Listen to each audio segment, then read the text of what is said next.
بسم الله الرحمن الرحيم الحمد لله الحمد لله وكفى وسلام على عباده الذين اصطفى خصوصا على سيد الرسل وخاتم الأنبياء وعلى آله الأزكياء وأصحابه الأتقياء أما بعد.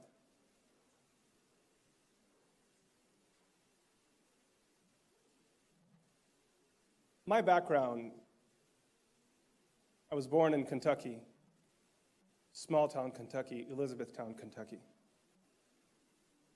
My mother, Allah yarhamha, was a Hindu convert to Islam.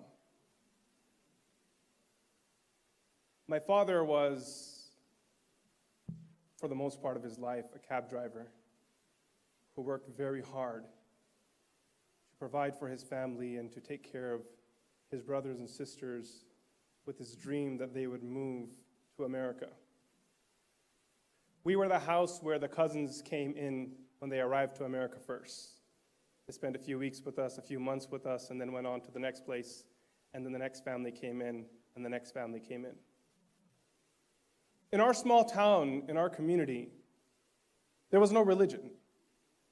Most of the Muslims that lived there were there because it was small town, and for doctors in America, working in small town pays off very well.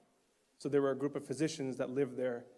And then there were other families, my father wasn't one of the physicians, who were kind of a part of the community. If you guys have ever heard of Fort Knox, historically this is where a large sum, majority of America's gold was actually held. The physical bars of gold was held in Fort Knox, Kentucky. We would go there for Jum'ah Salah because we had no masjid in our community.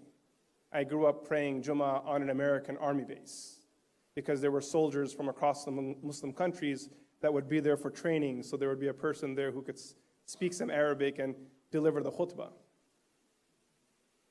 My father had this dream that someone from his children would be connected to Islam, that they would know the deen.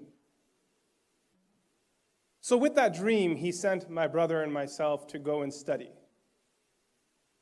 When my mother was alive, Allah yarhamha, one day she was at my home, and my oldest son, Muhammad, he was in the living room. My mother held him by the hand, and she said, "How old is your son today?" And I said, "He's 6 years old." She said, "This is how old you were when you left home to go and study the deen." She was holding my 6-year-old son. And that's true, because Kentucky, there was no place for us to study Islam. And I remember the pain till today of leaving my mother and traveling and wondering what life was going to be like. And it wasn't easy. There were moments while I was memorizing the Qur'an where I knew I was destined to fail. I was convinced of it. There were moments where I was memorizing the Qur'an and my teacher would say to me again and again, "Repeat your sabaq, repeat your lesson, repeat your lesson." There was loneliness, there was weakness. And sometimes I would think that being the son of a convert, probably this is the journey of my life where I'm not meant to do these things. When we would go to gatherings of knowledge and there were senior scholars sitting there, I was the one that would take the seat at the back because I didn't feel that I belonged in the front. I was speaking to one of my friends who graciously drove me today from London with his son. His young son is starting his memorization of the Qur'an. So in the morning when I woke up, he came to the room to wake me up. He sat on the bed next to me today morning. And I said to him, "Are you nervous about memorizing the Qur'an?" And he said, "Yeah, I am." I told him that you're going to cry a lot along the way because it's an interesting journey. And when you're in those moments of tears and when you're crying, whenever you feel vulnerable and weak, turn to Allah and ask Him for help. Emotions are fascinating. We human beings experience all sorts of emotions, but what you do with that emotion is actually the grand act. Your greatest moments will come after you are vulnerable, not at your strength, not at your peak.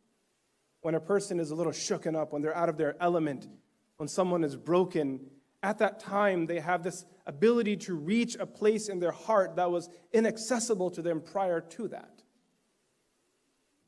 So when you're reading the Qur'an and you feel overwhelmed, turn to Allah and ask Allah for that help. My teacher one day said to my mother that your son cannot memorize the Qur'an. He said this 3 years later, that this kid is not cut for this. My advice to you is put him in something else. And he was being very compassionate. May Allah reward him for that moment of honesty. My mother cried in front of my teacher. She tried to do it privately without me knowing. She turned her back towards me. They were standing on the staircase right outside the masjid.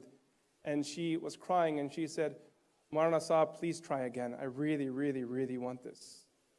So he said, okay, we'll try one more time. And through the du'as of my parents, somehow Allah subhanahu wa ta'ala divinely opened up my mind and my heart, and I was able to memorize the Qur'an. Completing the Qur'an was powerful, because prior to completing the Qur'an, every time I saw someone reading their last sabaq, I would sit in the crowd with a deep sense of envy. I would ask myself if I was ever going to be there. If one day my mother would be proud and say that today my son led me in salah. If my father would be able to say that today my son led me through salah. When I finished memorizing the Qur'an, I was at a crossroads, because I had spent 3-4 years of my life, 4 or 5 years of my life memorizing the Qur'an, but I didn't know what role this had in my life. What was I supposed to do with this? I had memorized a text that if you were to test me, I could read it. I could read it properly. I could lead prayer. But what role did it have? I was confused and I didn't know.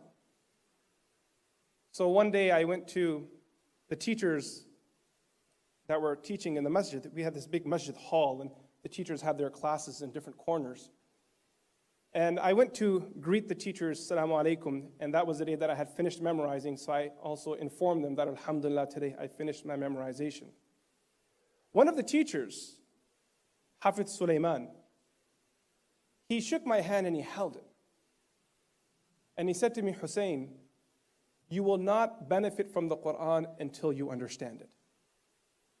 And that was the moment, that was the turning moment in my life, where I made intention to do the Alamiya program. Before that, I wasn't sure if I wanted to do it. I know all the kids after Hifz, they went to study the Islamic higher studies, Islamic higher education program, a 6-7-year program. My parents weren't really pushing me on it, but that day I knew I wanted to do it. Where would I go? I found myself in England. How I ended up here is a whole different story. And it is a really fascinating one. I've been told I have limited time, so I can't even share that story with you. But if you guys want to hear the footnotes of that story, it's a really good one. My father told me this story. We had a motel, you know those bread and breakfast places? Off of a highway. Sheikh Abdullah Wahid has been there. He stayed at our motel before. One stormy night, on the highway, there was a person who was forced to take the exit, the exact exit that our hotel was on.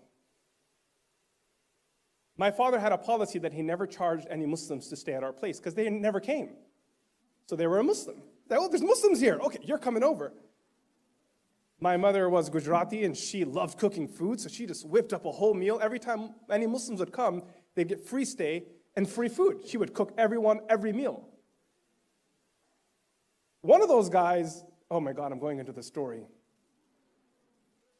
Okay, let me give you the footnotes. One of those guys at night blocked the toilet.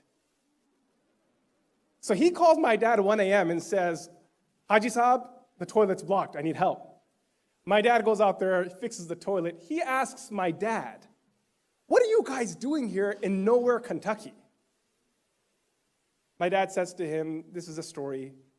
He hears about my mother, and he's like, tell me more about this lady. How did she accept Islam? So my dad tells her the whole story, phenomenal story again, purely divine.